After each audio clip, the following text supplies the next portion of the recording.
கர்த்தருடைய பரிசுத்த நாமத்துக்கு மகிமை உண்டாவதாக. என்னையும் கூட இந்த இடத்துல ஏசுப்பா ஏதாவது வார்த்தையை பேசி வச்சுப்பாரு. அவன் கண்ணில் ஏசுப்பா நமக்கு நன்றி செலுத்துகிறான். ஏசுப்பா சில பேர் பேசின ஏதாவது வார்த்தை இந்த கைகளில் என் ஆவியை ஒப்புவிக்கிறேன்னு சொன்னான். ஏசுப்பா எப்படி பேசுன்னு எனக்கு தெரியாது.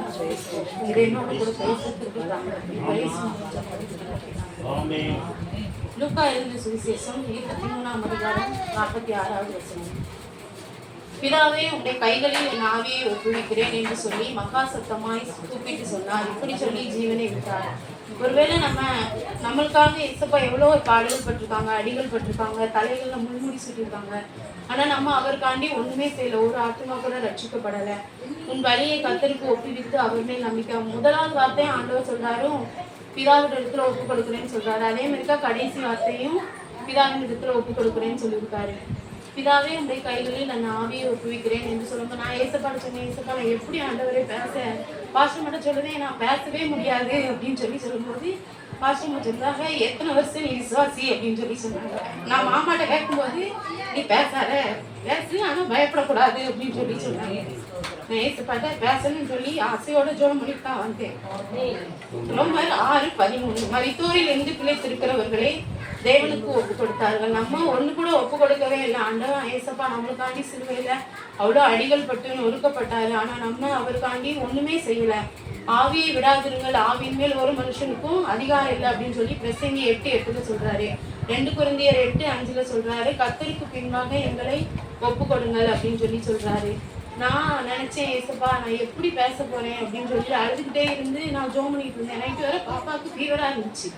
பேசப்பட்டு சொன்னேன், எப்படி ஏசப்பா பேச போறேன் அப்படின்னு சொல்லி. ஆனா நான் நைட்டு 12 மணி இருக்கும் பைபிளை எடுத்து ஏசப்பா நான் பேசிக்கிட்டு இருந்தேன். இன்னைக்கும் நம்ம ஏசப்பாட்ட பேசணும், எப்படி ஆண்டவரே நான் பேச போறேன் அப்படின்னு நான் அழுதுகிட்டே தான் இருந்தேன். ஆனா பலத்தின் மிந்தினால் நம்மளுடைய ஆயுசு 80 வருஷம் தான். ஆனா இந்த காலகட்டத்துல நம்ம 30 வயசு கூட இருக்கமா இருக்கல. ஆனா ஆண்டவருக்கு தான் தெரியும். விருந்து வீட்டுக்கு போவதை பார்க்கலும் துக்க வீட்டுக்கு போவதான் ஆண்டவர் விரும்புறாரு.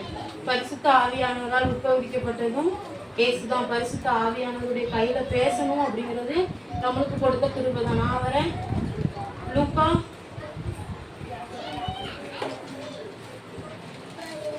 ரோமர் 6:13.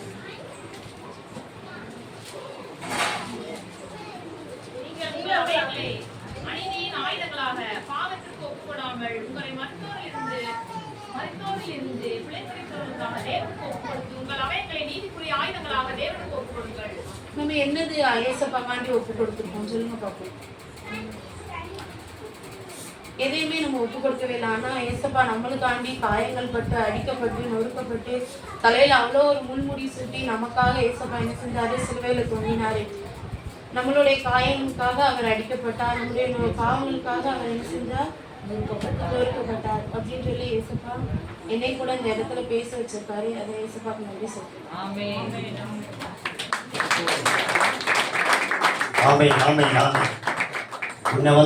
பெரிய கருவை. ஹல்லேலூயா, ஹல்லேலூயா.